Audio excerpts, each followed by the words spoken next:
Good to see everybody. Thank you for being here. This is usually our last media event that tells us that we're really close to the year. So it's an exciting time for us. Our team has been working extremely hard. Obviously, we know what had graduated and what we lost, and then obviously the way that we were able to finish our year last year was something that we will always remember and that we're very proud of, and being able to put that number up there on that banner after 28 years. We've got 6 new faces, 4 freshmen, 2 transfers. So practice has been certainly has a new look to it. We have 13 healthy players. I lost a young lady, Tiana England from Connecticut, who we thought was going to be a big impact for us this year, to an ACL during summer workouts. So we've been trying to get through that as well. So we've got 13 on the floor, which for me is new also. Usually we've got about 8 or 9 healthy. So practice has been extremely competitive. It's a group that is excited to be there for the time that we're on the floor. They know the task at hand, and a lot of our new faces are here to continue to hold up to the tradition and legacy that we've had, not only just recently, but obviously in years past. So I think this year's team will be a team that can really grow and develop over time. I think we hope that we can learn and win at the same time early. Our schedule is extremely difficult at a non-conference. That should really prepare us for our Big East schedule. And I think by mid-year and end of the year, we have an opportunity to really show people what we're made of, surprise some people, I think, and I really like the fight that we have. So it's an exciting year for us. Our staff has been great in practice, watching film, getting our players prepared, and so we're excited for our year. All right, we'll take questions. Please wait for the microphone to come to you. Introduce yourself and the media outlet that you represent when you have a question.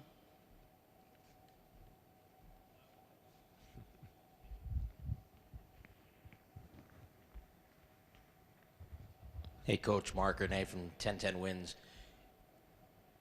The top 2 scorers on the team who put in more than half of your points last season won't be here when you tip off in a couple of weeks. How do you possibly make up for their absences? Well, I don't think you ever make up for 2 players of their caliber. One probably was, on paper, the best player that's played here in Aaliyah Hanford. And what Denasia did in 2.5 years is extremely impressive, almost having 15 or I think over 1,500 points in 2.5 years. So, our players understand there's no 50-point basket. We have to be able to fill those roles as a group, and also we have to lean on our players who have been here. The Jade Walkers and Aaliyah Lewis and Sandra, who have been in battles, have been in the fire, have been in championship games and NCAA tournament games. And their roles shift a little bit to being, more aggressive on the offensive end. But also that's why we recruit the players that we have, and they need to be able to step into the forefront. Some of the players that we have haven't had as much time on the floor, so they're almost like freshmen in a way, or a year younger than they really are. So my patience has to be a lot better this year with our growth. But I also think the competitiveness in practice has shown, because we've actually, I think, jumped some steps in our learning process, in our learning curve. So are we ever going to be able to fill those exactly how Aaliyah and Dee were? Not the way that they did it, but we're going to find a way. We're going to have to play a little differently. I think we've got better shooters this year than we've had. We played a lot at the rim last year. We can stretch the floor now, I think, even better than we ever had, and that opens things up for Jade. Jade Walker has to be big for us. I mean, Jade Walker is an impressive player. If you got to watch her in practice every day, you'd be amazed at her skill level. We brought in Maya Singleton, who's a JUCO All-American, who is an unbelievable athlete. Our post group is really probably as good as it's ever been. Amani Littleton has been great. Sandra's been great in practice. And Jordan Augustus looks as good as she ever has. Even though she didn't play as much last year, she has redefined her body, redefined her endurance, and her attitude. And I think that group will really help us. So we're going to have to lean a little bit differently now on our post group, along with developing our guards. Akina Belair comes back as a big scorer for us. And I think Aaliyah Lewis, you'll see a kid who to me is the most undervalued guard in the country. Aaliyah Lewis will continue to impress.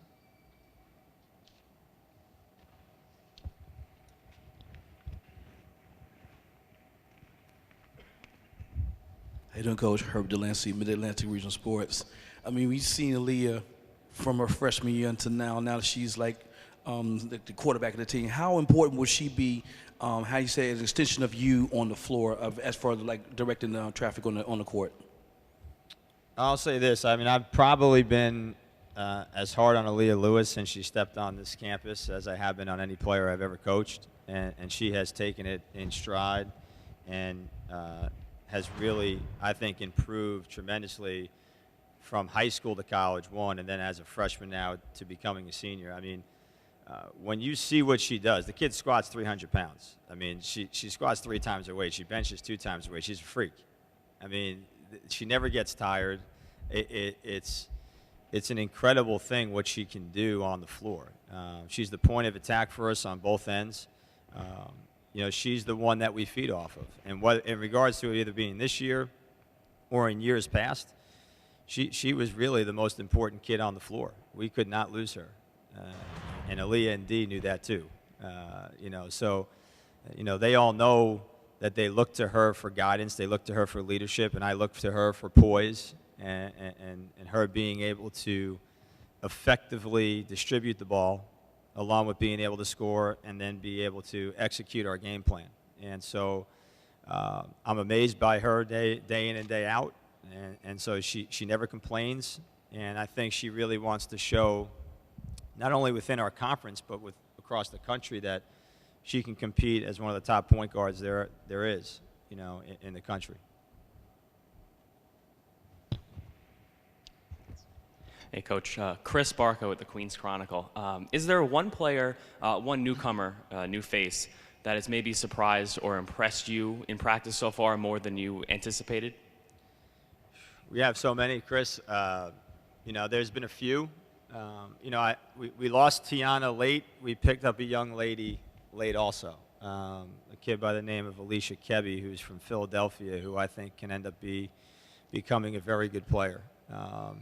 For a kid who hadn't gone through our summer regiment, she's been impressive just from that standpoint because she didn't have a head start like the others.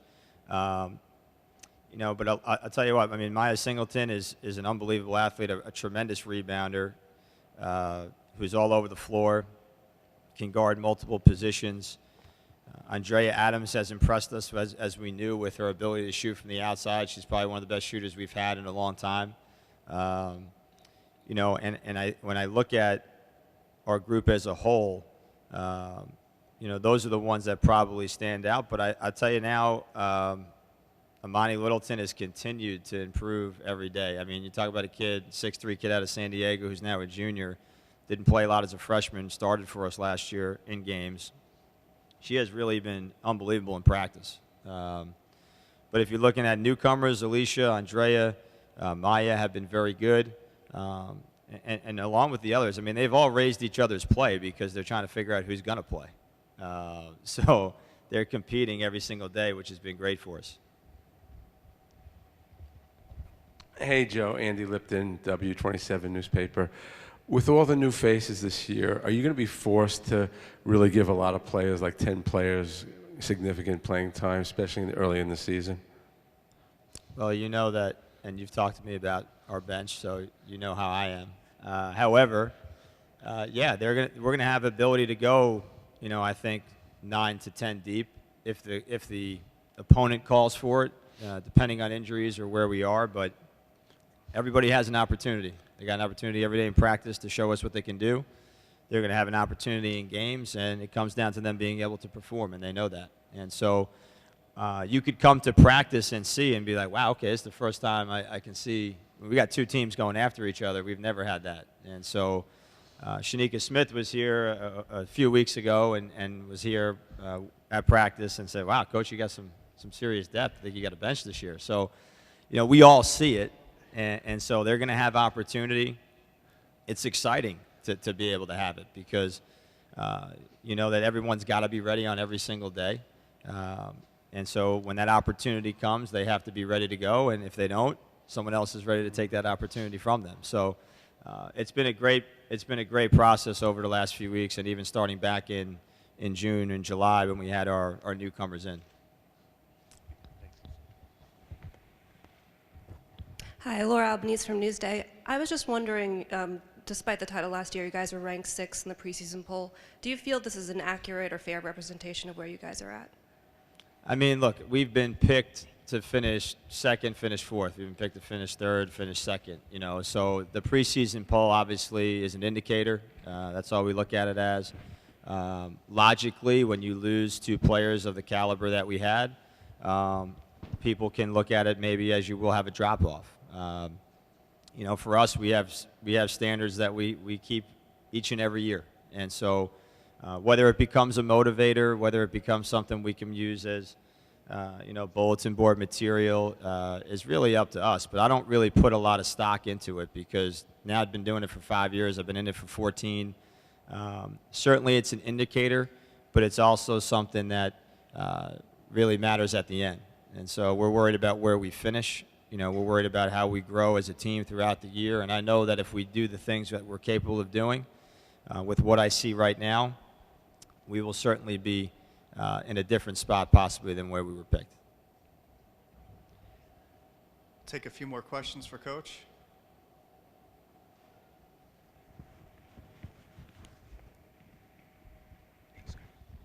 Coach, Carmine Kachiri from The Torch. Can you just talk about the difficult non-conference schedule and how it will help prepare you for the Big East?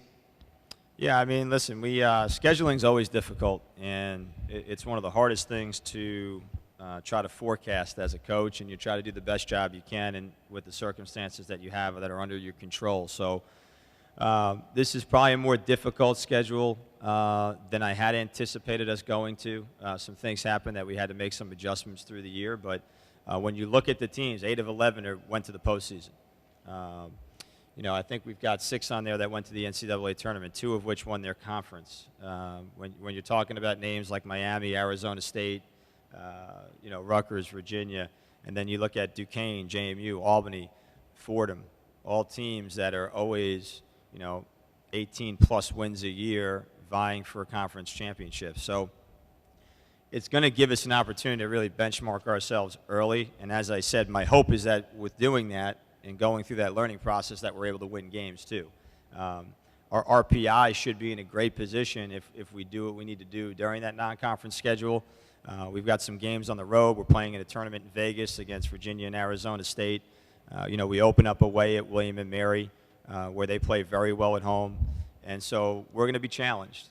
But it's no different as we get ourselves ready for the Big East Conference play, where teams are improving, our conference is improving, and we still feel that the Big East is one of the best in the country. And so that's why we chose to play the kind of schedule we are.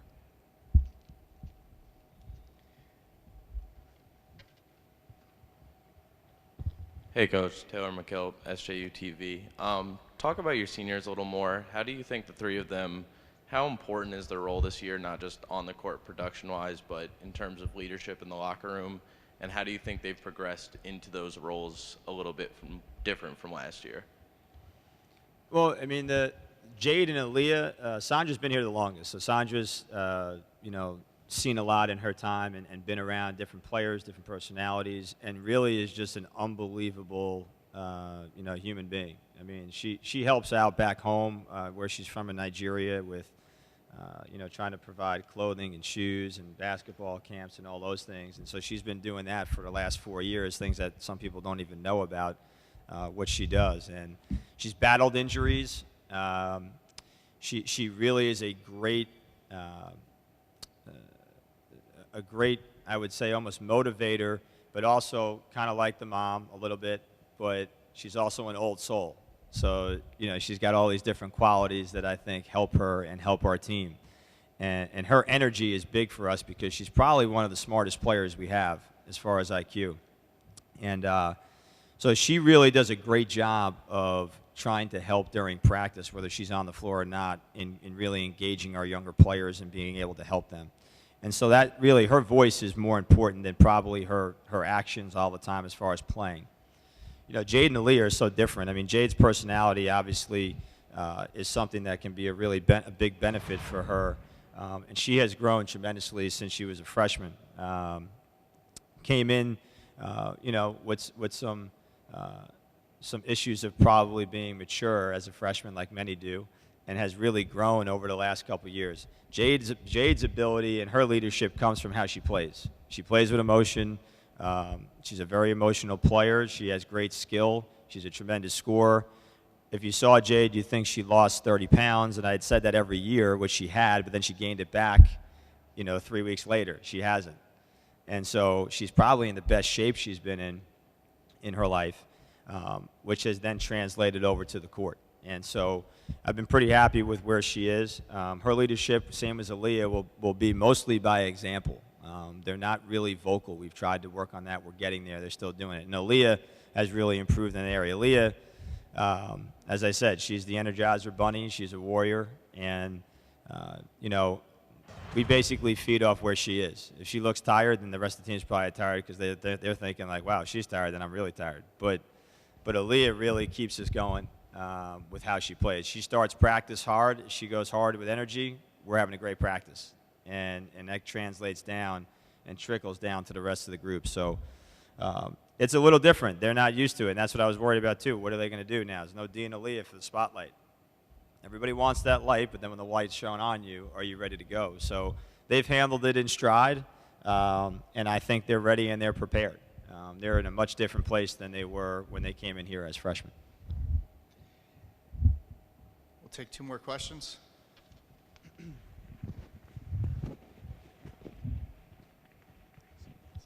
Kind of just to bounce off that, obviously, when you have 2 superstars leave, that creates some coaching challenges. Trying to fill that void, lineups, playing time, and the like. But how much are you going to enjoy, I guess, maybe the challenge of getting creative with some lineups? Losing your 2 stars from last year kind of opens up some new ideas possibly for you. Well, I mean, you adjust to the personnel that you have. I think it was always challenging. I mean, regardless of who was here prior, and whether it was Aaliyah or Denasia, or it was Shanika and Nadira in my first year, we had Shanika and Nadira both get drafted. They were gone. We didn't know what was going to happen, right? People were trying, how are you going to fill these 2? Well, we figure it out, and you're ready for that and you build for that. So it's enjoyable to be creative at times, but sometimes that's exhausting too. You want to be able to play the way you want to play. So the cornerstones for our program, the things that we have done over years and how we've played and that brand of basketball will never change. Obviously, those faces do. But we also want to be smart about how we're playing and due to what our personnel is. So, and like I said, as much as we got to the rim last year, the biggest thing is, can we do that again, or are we going to be able to even expand our game, being able to get over the top on people now, but also being able to use our post game even more than we did. So it's been exciting from a standpoint of, who's going to take that role on and who's going to really kind of break out of their shell even more than they did last year. And so that's been a fun part of this coaching process with this group. A lot of great questions they ask. They've been ferocious in trying to watch film, trying to get better every day. People in there shooting even more. They're getting after it. Part of that breeds, it comes from competition. And so they have pride in what they've done in their time here. So when you're looking at Jade, Aaliyah, and Sandra, or even Amani and Sox and Crystal, they were a part of those winning teams and have been a part of those winning teams for the last 12 years. Everybody who's played here before them has pride in what we have done. And so that never graduates. Doesn't matter who leaves here. It's always there. And so they take that to heart just like we do as coaches. And so that's what we strive for each and every day, to be better than we were the day before, and then be able to continue the path that we're on. Not to just always do the things we've been doing, but to go past that.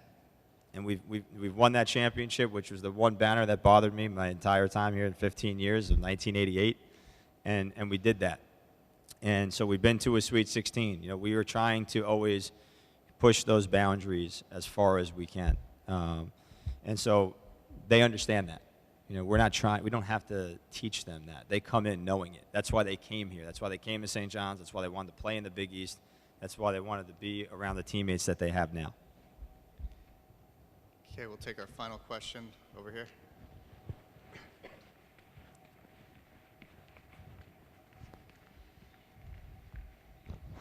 Coach, also to kind of piggyback off that, what kind of lessons do you learn from that Big East championship run? You know, you get 3 wins in 3 days, not coming in as a favorite in the tournament, and how do you translate those lessons not only as a coach but as a team? How do you translate that into what you want to do this year?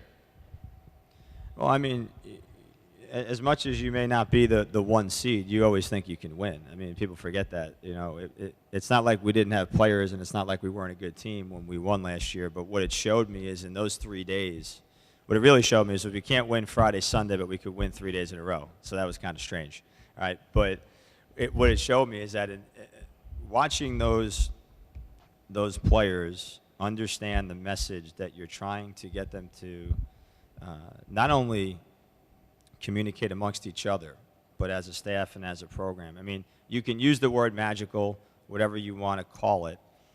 Those 3 days were everything a coach wants their team to be.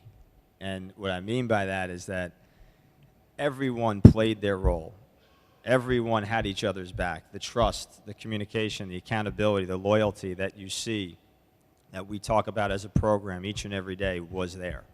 And I can't put it all into words, but what I learned there is that what we were doing was right, and their learning process may have taken a little longer, but what they knew it was right because they believed in it, and that propelled us to be able to win those 3 games, along with having to play on the number 1 seed's home floor, and then be able to win the game the next day. So we take those experiences with our team, and every team is different.